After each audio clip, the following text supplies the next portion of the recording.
જય હો. અહીંયા બેઠેલા સૌને મારા જય શ્રી કૃષ્ણ. મિત્રો, મારી એક ખૂબ મોટી તકલીફ છે. મારા મમ્મી પપ્પા એમ કહે, બેટા તું હોશિયાર બનજે. દાદા દાદી એમ કહે, ઘરની સાર સંભાળ રાખજે. ટીચર એમ કહે, તું લેસન કરજે.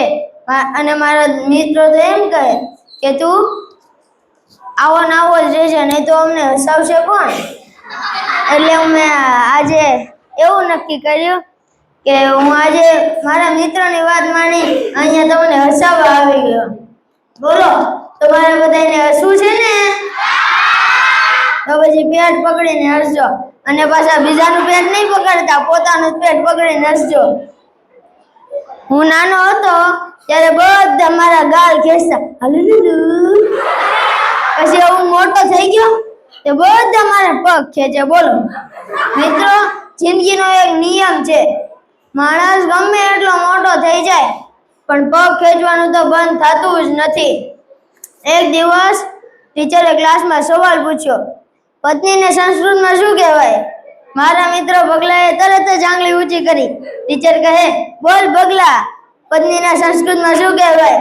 બગલો કહે, ટીચર, પતિએ સુખી થવું હોય તો પત્નીને સંસ્કૃતમાં શું? એ કઈ ભાષામાં કઈ કહેવાય જ નહીં, એનો ખાલી સાંભળા જ કરાય. અને જો કઈ કહી દીધું એટલે એ દંડો ઉપાડે. ટીચરે ક્લાસમાં સવાલ પૂછ્યો કે તમે મોટા થઈને શું બનશો? મારા મિત્ર બગલાએ આંગળી ઊંચી કરી. એ કહે કે હું મોટો થઈને બિઝનેસમેન બનીશ. પછી ટીનાને પૂછ્યું. ટીના કહે, હું મોટી થઈને બિઝનેસમેન બગલાની પત્ની બનીશ. છોકરો મોટો થઈ જાય તોય લગ્નનું નથી ગોઠવાતું. આ તો નાનપણથી જ ક્લાસમાં લગ્નનું ગોઠવાઈ ગયું બગલાનું. અમારા ક્લાસમાં વિજ્ઞાનના નિધિ ટીચરે જો સામે નિધિ ટીચરે સવાલ પૂછ્યો, એવું કયું પ્રવાહી છે જેને ગરમ કરવાથી તે સોલિડ થઈ જાય? મારા મિત્ર બગલાએ આંગળી ઊંચી કરી. ટીચર કહે, બોલ બગલા, એવું કયું પ્રવાહી છે જેને ગરમ કરવાથી તે સોલિડ થઈ જાય? બગલો કહે, ચણાના લોટનું રાવડું, જેને ગરમ કરવાથી તે સોલિડ ભજીયા બની જાય, ભજીયા. હરી બાર્બરે પોતાનું નવું હેર કટિંગ સલૂન શરૂ કર્યું. બાબર એટલે વાળ કાપવા વાળો. પછી એક બાપુ આવ્યા ઓપનિંગમાં. એણે કહ્યું, દાઢી કરી નાખ. બાબરે દાઢી કરી નાખી. પછી કહે, મૂછ રાખવાની છે? બાપુ કહે, હા ભાઈ, રાખવાની જ હોય ને. તે બાબરે તો મૂછ કાપી અને બાપુના હાથમાં આપી. લ્યો તમારી મૂછ રાખો, તમે કીધું તું ને મૂછ રાખવાની છે. એક દિવસ સવારે પત્ની પૂજા કરવા બેઠી. પત્ની પતિને કહે, આરતીને લેતા આવો, પૂજા કરવી છે. પતિએ કીધું, પણ હું આરતીને તો લેતા આવું, પણ એક શરત,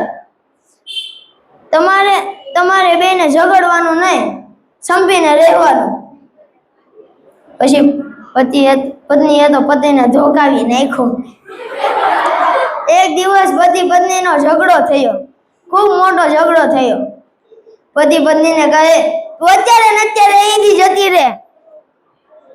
પત્ની કહે, લે હું આમ થોડી જાઉં, તમે મને બેન્ડ વાજા સાથે લાવ્યા હતા, તો બેન્ડ વાજા સાથે જ મને મોકલો. એ હું એમને નથી જવાની. લે સીધું કહી દીધું, તું હાલતીની પડી જા. હાલો, હવે હું તમને એક સવાલ પૂછું. લંગડો દોડે ક્યારે? બેરો સાંભળે ક્યારે? મૂંગો બોલે ક્યારે? અને ઠૂઠી રોટલી બનાવે ક્યારે? ખાસ વાત, બધાનો જવાબ એક જ છે. કોઈને આવડે તો આંગળી ઊંચી કરજો. ઠૂઠી રોટલી બનાવે ક્યારે? લંગડો દોડે ક્યારે? બેરો સાંભળે ક્યારે? અને મૂંગો બોલે ક્યારે? જવાબ આવડે તો આંગળી ઊંચી કરજો. ન આવડે તો હું જ કહી દઉં. સપનામાં ઠૂઠી રોટલી બનાવતી હોય, લંગડો દોડતો હોય, મૂંગો બોલતો હોય, વાર્તા વાંચતો હોય, અને બેરો વાર્તા સાંભળતો હોય. અસ્તુ. ખૂબ સરસ.